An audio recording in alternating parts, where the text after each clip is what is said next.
Këto shënime të javës nuk mund të nisnin ndryshe përveç se fillimisht duke u ndalur tek vendimet e bordit të transparencës,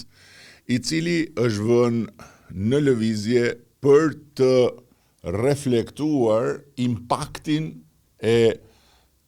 luftës ndaj regjimit kriminal të Teheranit mbi çmimet në tregun e naftës, duke shmangur abuzimet me këtë impakt në dëm të konsumatorëve. Sipas dhënave të bursës mes dheut, në ditët e fundit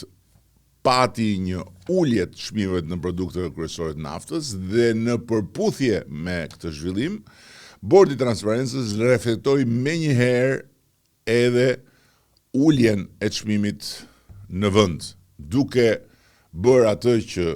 ka detyrë të bëjë, përcaktimin e çmimeve tavan dhe pamundësimin e abuzimit me situatën në dëm të konsumatorit. Ajo që është e rëndësishme të kuptohet është se ky mekanizëm lidh drejt për drejt çmimet në Shqipëri me lëvizjet në tregjen ndërkombëtare dhe jo me vendime të njëanshme të operatorëve vendas. Dhe kjo do të thotë që në varësi nga lëvizja e çmimit në bursë, bordi qëndron vimësisht në anën e konsumatorëve, e drejtuesve të mjeteve, e qytetarëve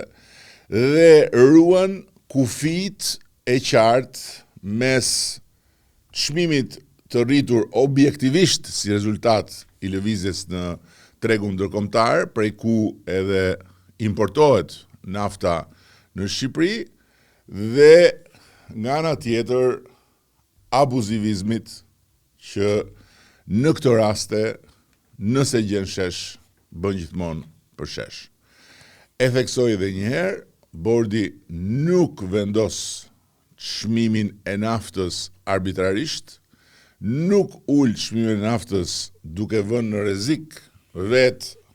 kapacitetet e furnizimit, por thjesht dhe vetëm mbikëqyr lëvizjen e çmimit dhe nuk ju lejon operatorëve që të luajnë pas kurrizit të konsumatorëve. Roli i tij është siguroj transparencë dhe nga ana tjetër të jetë gjithmonë në vëmendje